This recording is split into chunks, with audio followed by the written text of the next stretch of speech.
Today's discussion, what can money not buy?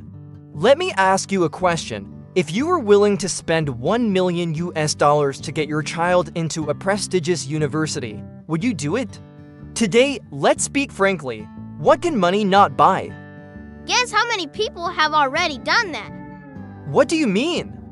The US has publicly listed the prices. At Harvard, if you donate $10 million, the acceptance rate increases to 90%. Wow, is it really that blunt? The next part is even more blunt. A Chinese billionaire spent $6.5 million to secure a spot at Stanford for his daughter. Isn't this a scam? The scamming is done by intermediaries, but the demand is real. The problem is, when education can be bought and sold, what meaning do degrees still hold? Of course, you can still get a job. Let me ask it differently. If you knew a colleague's degree was purchased, would you still respect that person? Certainly not. Congratulations! You've just discovered my secret. Some things, once they can be bought, become worthless. Wait, are you saying money makes everything lose value? Not just lose value, but erode it, like salt melting ice. Money dissolves the essence of certain things. Give an example. In the US, there's a prison where for $800 a night, you can upgrade from a cell to a business suite. You can upgrade while in prison? Clean beds, a quiet environment, no violent criminals. Just pay the money. Isn't that good? The rich are comfortable, and the prison makes money. So what is the meaning of punishment? Everyone is equal before the law becomes the rich are punished less. Oh, that doesn't seem right. Because justice, once it has a public price tag, is no longer justice, it becomes a commodity. So, you oppose the market economy? I oppose market thinking invading everything. The market is a good tool, but not a good master. How should that statement be understood? Would you spend money to buy friends? Of course not. Why? Because purchased friends are not real friends. Exactly. Friendship, once bought with money, its nature changes. Changes into what? It turns into a transaction, and transactions have no loyalty, only interests. But friendship and education are not the same. Education is a service. Do you really think so? Then let me ask you, if a teacher charged by the minute for teaching, and students had to pay extra to ask questions, would that still be education? Isn't that paying for knowledge? You see, you yourself know that's not right, because the core of education isn't about transmitting information, but about shaping values. Shaping values. Education is about teaching you what is right, what is important, but if everything can be bought, then there's only one answer left. Money is the most important thing. Oh my, that logic is a bit cruel. Here's something even more cruel. In the US, there's a law that allows women to receive government benefits. They are rewarded $300 for each sterilization procedure they undergo. What, you get paid for sterilization? Supporters say this can reduce the number of children in poor families and is beneficial to society. Sounds like, wait, isn't this disguised eugenics? You realize it, using money to entice the poor to give up their reproductive rights. Is this called voluntary choice or economic coercion? This is no longer a moral issue. This is a human rights issue. So, you understand now, not all voluntary transactions are fair. When one party is poor to a certain extent, so-called free choice is merely a joke. So what about organ donation? Some say that allowing the buying and selling of organs could save more lives. A classic debate, supporters say, if the poor are willing to sell a kidney for money, and the rich are willing to buy a kidney to extend their lives, it's a win-win. How do you refute that? I don't refute it. I just ask one question. Have you ever seen a rich person sell a kidney? Apparently not. Therefore, this is not a market. This is exploitation. The poor sell their bodies. The rich buy life. Did you call that a free transaction? But they genuinely received money. Then what? The money runs out, the kidney is gone, and they're still poor. But the rich live 10 more years. Is this fair? So you're saying the market is truly amplifying inequality? Not just amplifying, but cementing it. When health, education, and justice can all be bought and sold, then social mobility will no longer be possible. Wait, what you're saying sounds too absolute. People earn money based on their own abilities, so why shouldn't they be able to buy things? That's a good question. Let me ask you, if a rich person paid 100 immigrant workers to queue at a hospital to get specialist appointments and then resold them at a high price, would you find that reasonable? Isn't that scalping? Exactly, but scalping is a market economy. There's demand, there's supply. Whoever pays more gets it. But this prevents people who genuinely need medical appointments from getting them. So you've discovered the problem again? When money dictates allocation, wants and needs get confused, the desires of the rich overshadow the needs of the poor.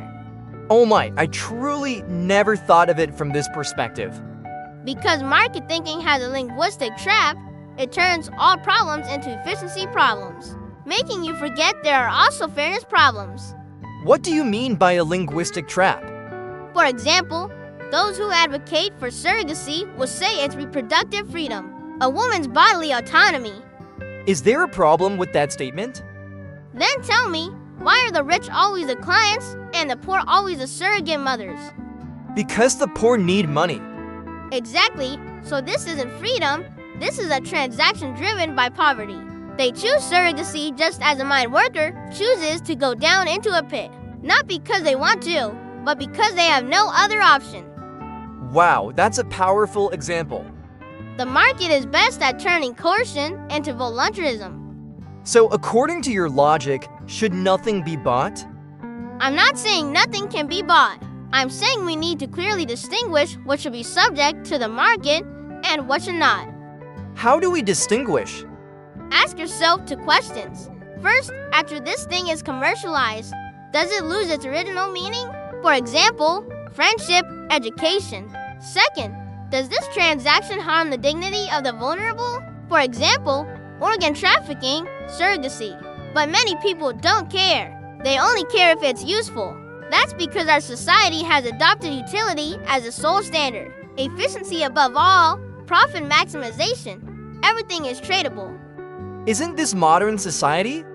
That's why modern society treats children as consumer goods, education as an investment, and love as resource allocation. That's quite accurate. Have you ever wondered why young people today are increasingly afraid to have children? Because they can't afford to raise them. Why can't they afford it? Because raising children is calculated as an expense. Homes and school districts, extra classes, talent classes, totaling from 2 million and up. Isn't this the truth? This is a fact, but not the whole truth. The whole truth is that when reproduction is simplified into an economic calculation, we lose the ability to discuss why we should have children.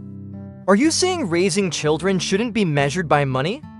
I'm saying not all values can be measured by money. The joy of accompanying a child as they grow. Family happiness. How much money are these worth? But these things are too vague. Vague? Then let me ask you, would you be willing to spend $1 million to have your parents by your side for 10 more years? Definitely willing. You see, when what's truly important appears before your eyes, you never talk about money, because some things are priceless. I understand you mean love and companionship are priceless. Not just love, dignity, honor, fairness, trust. These things cannot be measured by money. But reality is harsh. Without money, you can't even have love. So the question is, does poverty devalue love? Or have we commercialized love? Is there a difference? Of course there is. If it's the first case, what we should do is alleviate poverty. If it's the second case, what we should do is rebuild our values. What you're saying is too abstract. Then let me be more specific. When you go on a blind date, how do you feel if the first question your date asks is about your monthly salary? Uncomfortable, I'd feel like a commodity. Exactly, because people are not commodities and should not be priced. But today's marriage market has categorized people into various types, assigning public prices. But isn't this a market rule? High-quality resources are scarce. Listen to what you're saying. People become resources. Love becomes a transaction. Marriage becomes an investment. Is it still love? So what should be done? Does it mean economic conditions shouldn't be considered when in love? I'm not saying they shouldn't be considered. I'm saying they shouldn't be the only consideration. When money becomes the sole standard, all other qualities are overlooked. For example, kindness, sincerity, a sense of responsibility, shared values. These are worth very little in the dating market. That's right. People only look at homes, cars, and money. Therefore, the terrifying aspect of market logic is that it has simplified complex human relationships into a simple game of metrics. So what is your solution? Redraw the boundaries. Clarify which areas should be governed by the market and which should be governed by ethics, fairness, and public interest. To put it simply, healthcare should not be entirely marketized because health is a basic right, not a luxury. Education should not be entirely marketized because it determines social mobility and equal opportunity. Anything else? Justice, public security, the environment. None of these should be enjoyed by those who pay the highest price. But the problem is that the quality of government public services is too poor. So the rich naturally buy better services. You're half right. The problem isn't the market itself, but that we have abandoned efforts to provide good public services. What do you mean? When the rich can use money to escape poor quality public services, they no longer care about the quality of those public services. The result is that the poor can only endure increasingly worse services, while the rich are protected by layers of paid services. Isn't this class stratification? Exactly, and it's irreversible because when the rich no longer share the same system as the poor, they lose the motivation to improve that system. So your point is that certain things must be used by everyone? Not mandatory, but shared. A good society is one where people from different social strata should encounter each other in certain public spaces, public schools, public hospitals, public transportation. Why? Because only through sharing can there be empathy, and only with empathy can there be a common community. That sounds a bit idealistic. Idealistic? Think back to when you were a child, neighbors helping each other, children playing together. Do you remember that feeling? Yes, I do. Back then, human connection was much stronger. And now, people living in the same building don't even know their neighbors. Why? Because we've outsourced all our needs to the market. Yes, food delivery, package delivery, house cleaning. Everything can be bought. It's more convenient, but also lonelier because market relationships lack warmth. They only have transactions. So what are you trying to say? Money can buy services, but not care. It can buy sex, but not love. It can buy a house, but not a family. That statement, though a bit cliched, seems to be true. This isn't cliched. It's something you've forgotten. What have we forgotten? Forgotten that some things can only be possessed when you give. Friendship, you have to put in effort to gain. Trust, you have to take a risk to earn. Respect, you have to earn it yourself. It cannot be bought. But who believes that now? Everyone says talking about money doesn't hurt feelings. That's because feelings have been hurt too deeply, so people use money to comfort themselves. What you're saying is too cruel. Cruel? Then let me ask you one last question. If one day you're lying in a hospital bed, how much money will you spend to buy someone who genuinely stays by your side? That cannot be bought. Exactly. That's why the title of my book isn't What Cannot Be Bought, but What Can Money Not Buy? Is there a difference? Of course there is. The former is a list. The latter reminds you to think, question, and protect things that should not be priced. So you don't oppose money? I have never opposed money. What I oppose is letting money become the sole standard for measuring everything. One last question. If the audience can only remember one sentence, what would you want it to be? The market is not innocent. It will change the nature of goods and also change our values.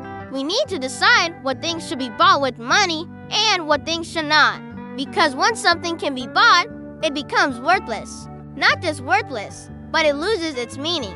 When everything can be traded, we lose the ability to discuss what a good life is. So what is a good life? This question shouldn't be answered by the market, it should be answered by you. And my mission is to help you reclaim the right to ask questions. I understand now. What can money not buy? Isn't about giving you answers, but about teaching you how to ask questions? Finally, you understand. Remember, in this era where everything can be bought, the most precious things are precisely those that cannot be bought. If you also want to know what we are ultimately trading our money for in this era, remember to subscribe, like, and share so you don't miss the latest videos. Thank you, everyone. Papy says goodbye and see you again.